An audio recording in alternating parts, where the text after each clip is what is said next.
Dans cette 7e étape, nous allons créer les fondations de la ville. En fait, pour l'instant, l'ouvrage il tient pas debout, donc il manque des fondations qui permettent de prendre appui et de transférer toutes les charges sur le sol. Donc dans un premier temps, on va créer les murs de soubassement, qui sont en fait le prolongement de la couche structurelle des murs porteurs entre le niveau 0 et les semelles de fondation. Donc ceux-ci doivent être implantés de façon à ce que la couche porteuse des murs porteurs s'appuie sur eux. Donc on va se placer dans la vue plan de structure mur de soubassement. Donc vous allez dans, ici, l'arborescence du projet vue, P1, plan de structure mur de soubassement. Donc là on voit qu'on n'a rien. En fait c'est normal, c'est parce que on est abaissé d'un niveau. Et donc là on coupe à un endroit où il n'y a rien et on regarde vers le bas. Donc là on va sélectionner architecture, mur, mur porteur. Et comme type de mur, on va choisir le type de mur fondation soubassement B à 20.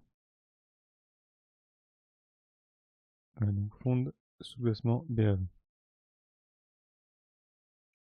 Et on va l'implanter en suivant le quadrillage qu'on a créé au début de l'activité. Et on va choisir l'axe du porteur comme ligne de justification. Donc là, on dit que il va en hauteur jusqu'au rez-de-chaussée.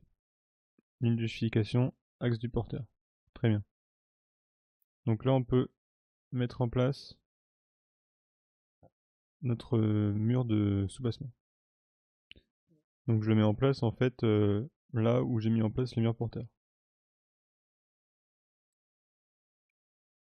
Donc je suis les fils. Voilà. Donc là, je suis fil 4. Ensuite, fil A, fil 3, fil 2.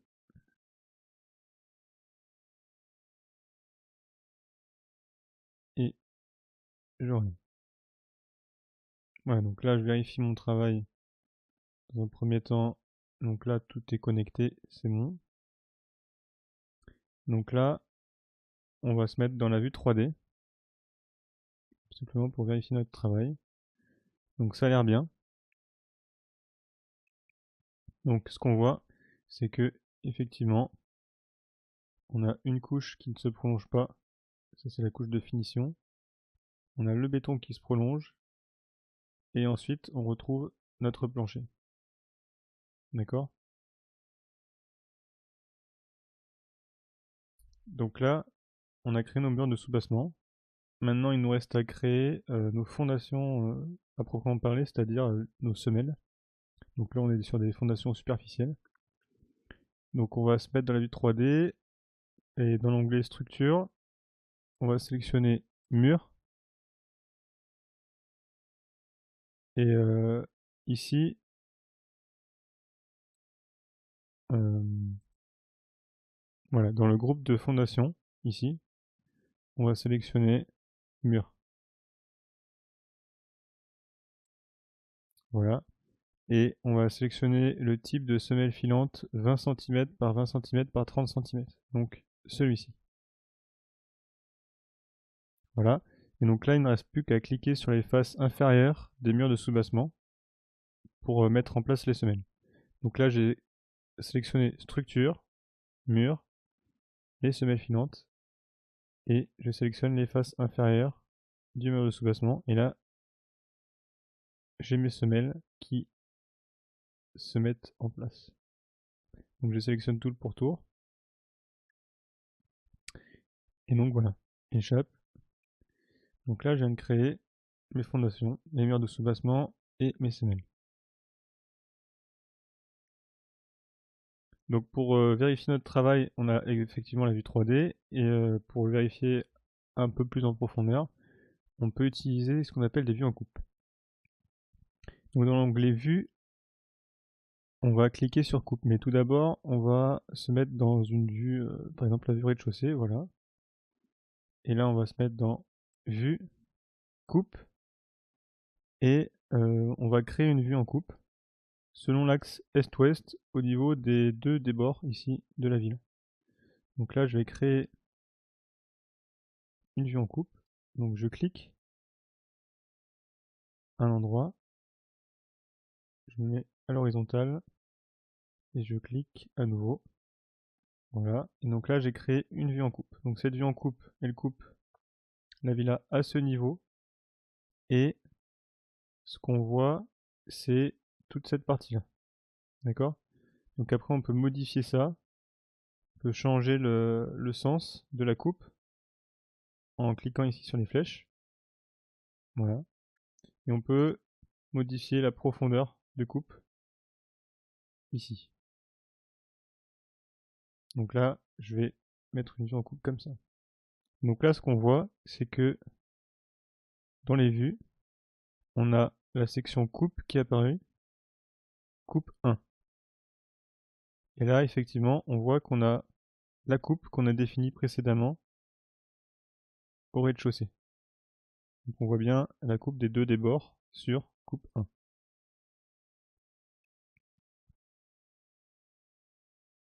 Donc de même, ce qu'on va faire, c'est qu'on va créer une coupe nord-sud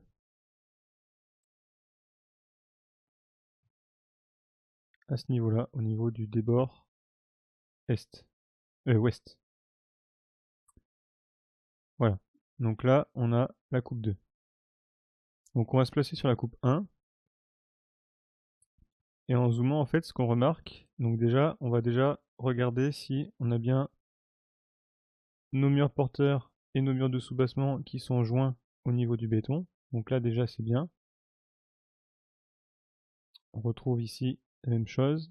Et sur le deuxième débord, pareil. Donc là, on a bien implanté nos murs de soubassement, ainsi que nos fondations, comme on peut voir. Par contre, ce qu'on remarque, c'est que, donc, je vais mettre en couleur pour que ça soit voilà, plus évident. Ce qu'on remarque, c'est que ici, notre plancher et nos murs porteurs, finalement, ne sont pas joints, dans le sens où ici, on a une rupture d'isolant entre l'isolant du plancher et l'isolant du mur porteur. Et donc, on vient créer un pont thermique à ce niveau-là. Donc, pour régler ce problème, ce qu'on peut faire, c'est attacher les éléments entre eux pour ceux qui partagent des couches de matériaux communes. Donc, ce qu'on peut faire pour régler ce problème, c'est dans Modifier, ici, on peut cliquer sur Attacher pour attacher les géométries, et on sélectionne tour à tour les éléments qu'on veut attacher. Donc ici, je vais sélectionner le mur porteur et le plancher. Et donc là, on voit que effectivement, on a une jonction de l'isolant qui se fait. Donc je peux également choisir de joindre le mur de base de soubassement et le mur porteur, ainsi que le mur de soubassement et ici le plancher. Donc là, on voit que le trait ici de démarcation qui limitait les deux éléments a disparu, alors qu'il est encore présent ici. Donc là, je fais ça pour l'ensemble des éléments qu'on a créés et qui partagent des couches de matériaux en commun. Donc ici, ce mur porteur avec le plancher, le mur de soubassement avec le plancher, le mur porteur avec le mur de soubassement. Je répète la même opération sur le côté droit, côté est de la villa. Voilà, donc le mur de soubassement avec le plancher, le mur porteur avec le mur de soubassement. Voilà. Donc là, a priori, c'est bon. Donc là, ce qu'on a fait, on a réglé le problème, mais on l'a réglé uniquement à ces interfaces-là. Donc là, ce que je peux faire, c'est sélectionner la coupe et la déplacer un peu plus ici en amont, vers le haut, pour voir si on est toujours bon. Donc je reviens sur coupe 1 et je regarde mes jonctions et ça me paraît bon. Très bien. Donc on va régler ce problème également, on va dire ici transversalement. Donc on va se mettre sur la coupe 2 cette fois. Donc on va regarder, on va faire une coupe à ce niveau et regarder le bâtiment dans ce sens-là. Et on va régler les interfaces à ce niveau-là, puis à ce niveau-là. et enfin à ce niveau-là. Donc je vais afficher en couleur toujours pour que ça soit plus simple à voir. Donc là je retrouve ici mes problèmes de jonction que je corrige avec l'outil attaché. Voilà. Tac. Donc là c'est bon pour cet endroit-là. Je bouge ma coupe. Je la mets à ce niveau-là où on va régler le problème de jonction sur ce mur-là. Donc là on voit effectivement que c'est bien le mur. Ici on est sur la... Ici on voit le débord côté sud. Donc on voit bien que on est en train de régler le problème de ce mur-là. Voilà, attaché.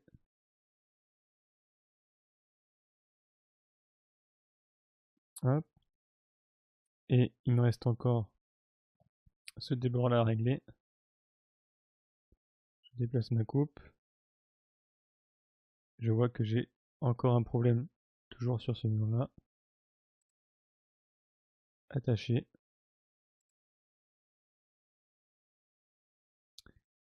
Voilà.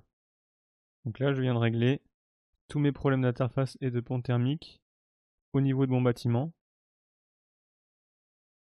Donc ce que je peux faire, c'est de me remettre en vue 3D. Donc là, on a bien implanté les fondations et on a bien regardé les problèmes de pont thermique que cela posait avec le plancher. Donc cette étape 7 est finie et donc n'oubliez pas de sauvegarder le projet et vous pouvez passer à la prochaine étape.